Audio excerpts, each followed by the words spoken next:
నాకు హిందీ రాదు సార్, తెలుగులో చెప్తాను. कोई बात नहीं, आप तेलुगु बोलिए. అవునా సార్? సార్ నేను నాకు 2009లో మ్యారేజ్ అయింది సార్. హౌస్ వైఫ్ గా ఉన్నాను 2019 వరకు. మన Canara bank RCT central government training institute లోనే నేను ట్రైనింగ్ తీసుకున్నాను జూట్ బ్యాగ్స్ కి 13 days ప్రోగ్రామ్.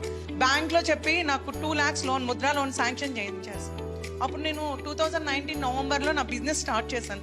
కెనరా బ్యాంక్ వాళ్ళు నన్ను నమ్మి నాకు లోన్ ఇచ్చేసాను 2 lakhs. ఏమీ షూరిటీ లేదు, ఎవరు నాకు సపోర్ట్ చేయలేదు. Without surety 2 lakhs loan sanction అయింది. తర్వాత 2022లో మళ్ళీ కెనరా బ్యాంకు నా రీపేమెంట్ చూసి 9.5 lakh లోన్ నాకు శాంక్షన్ చేశారు సార్. ఇప్పుడు నా దగ్గర 15 members వర్క్ చేస్తున్నారు. 2 लाख से शुरू किया, 9.5 लाख तक पहुंच गए. Yes sir. How many people are working with you? 15 members sir. 15. All are housewives, all are RCT trainees. Rural self employment training institute మే training jute. I am also jute faculty also. నాకు ఇంత అవకాశం ఇచ్చినందుకు చాలా ధన్యవాదాలు సార్. చాలా చాలా Thank you. Thank you. धन्यवाद. Thank you.